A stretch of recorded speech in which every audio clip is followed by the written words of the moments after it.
মনকে নিয়ন্ত্রণ করার অভ্যাস করা প্রয়োজন। মন স্বভাবতই চঞ্চল। মনের একাগ্রতা ছাড়া কোনো কাজই সুষ্ঠুভাবে সম্পন্ন হয় না। জেদ থাকলে পাঠে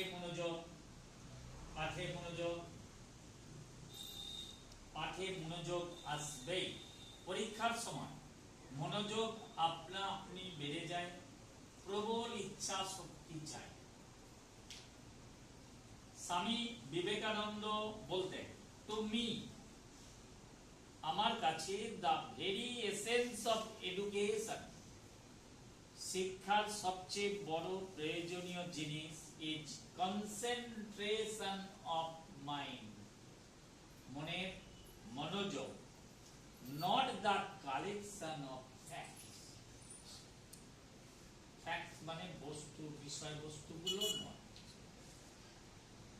নিজের আয়ত্তাধীন ও সফল কাম হয়, তাহাই শিক্ষা।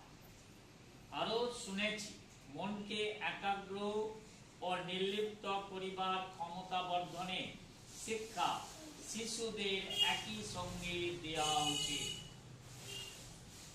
মন চঞ্চল, তাই মনকে